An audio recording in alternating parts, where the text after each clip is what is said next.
Today, a dwelling approval shocker.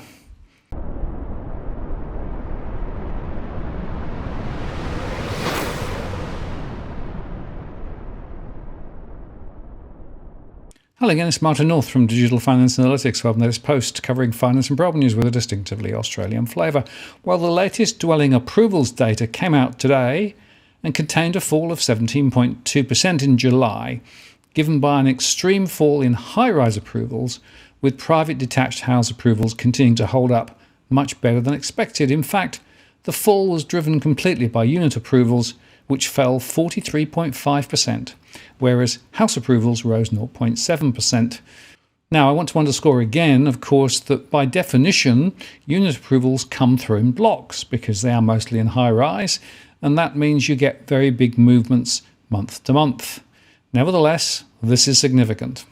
After a substantial decline through much of 2021, which was associated with the end of the federal government's home builder scheme, dwelling approvals held up surprisingly well through the first half of 2022.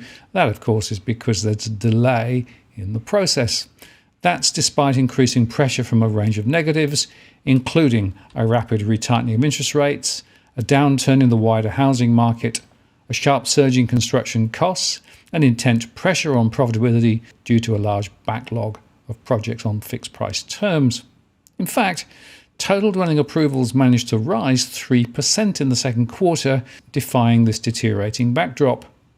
The drop was dominated by this steep decline in high-rise unit approvals, and in season-adjusted terms, its levels not seen since the global financial crisis, under 900 dwellings nationally.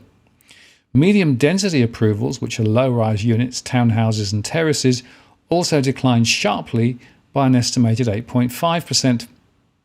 The surprise was around private detached houses, the epicentre of many of the costs and profitability issues, which nudged 0.7% higher in the month. This large, stable segment is usually a good guide to underlying trends, and even as at July is not showing a clear break lower. The total number of dwelling approvals fell 17.2%, and that followed a 0.6% decrease in June, according to data from the ABS. They said the decrease in the total number of dwellings approved in July was led by a sharp decline in approvals of private sector dwellings, excluding houses, which dropped by 43.5%. That was the lowest level recorded since January 2012 and was driven by a lack of approvals for large apartment developments. Approvals for private sector houses remained steady, rising 0.7%, following a 1.6% increase in June. Western Australia had the largest drop in the number of dwellings approved, down 36.9%, followed by Victoria, down 17.4%, New South Wales, down 16.2%, Tasmania, down 14.5%, and Queensland, down 13.7%. Dwelling approvals rose in South Australia, up 19.2%. Those are seasonally adjusted. Only two states recorded a decline in approvals of private sector houses, though. Western Australia saw a decline of 8.7%, and New South Wales a fall of 6.3%. In contrast, approvals for private sector houses rose in South Australia, up 18.6%, Queensland up 5.8%, and Victoria up 1.5%. And the value of total buildings approved fell 12.9% in July, following a 6.2% decline in June. The value of total residential buildings fell 6.1%, comprising of a 6.9% decline in new residential building and a 1.3% decrease in alterations and additions. And just for completeness, the value of non-residential buildings also fell, down 22.6%, driven by falls in both private and public sector approvals in July. And looking ahead, non-high-rise approvals are very likely to see a sustained weakening in the coming months. Many of the projects currently in the pipeline are also likely to fall through.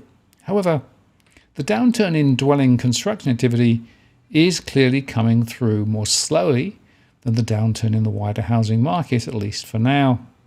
But of course, the HIA was able to spin the news. Building approvals data for July continues to reflect the magnitude of Australia's existing pipeline of home building work, they said, rather than declines in housing demand that are evident in other leading indicators, said the HIA economist Tom Devitt.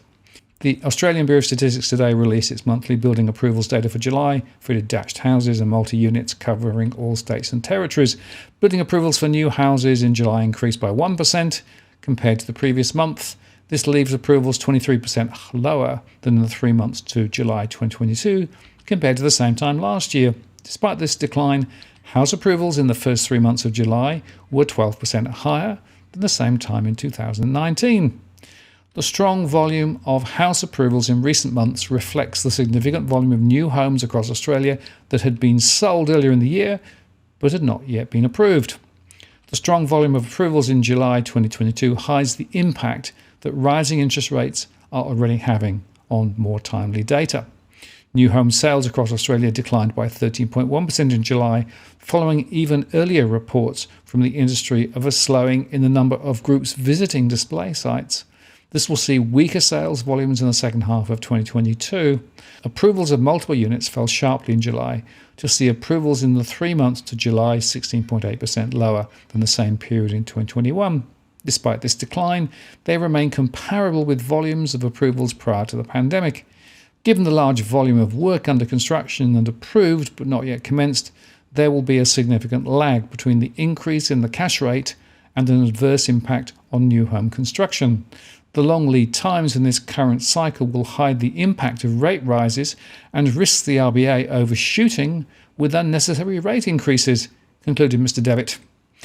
And that is, of course, the point, because this is a downstream set of measures. It relates to activity underway rather than new sign-ups. And of course, because of the real bulge in new business taken over recent times, buildings are struggling to get everything done, which is why these approval numbers are where they are. But I think ahead we will see considerable falls, because it is, if you like, a later indicator, certainly not a leading indicator, of home activity and purchase activity. I think the rise in listings, the reduced numbers of sales, and the deep discounting that we're now seeing almost everywhere suggest that the housing sector is going to ease back.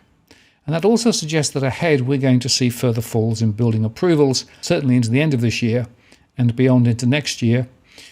So whether the RBA will take account of any of this data when they think about rates, probably not, because they'll be aping the Fed. The Fed is concerned about inflation, so the RBA will be concerned about inflation, and I suspect not much else will matter for some time. I'm Martin North from Digital Finance Analytics. Many thanks for watching, and I'll see you again next time.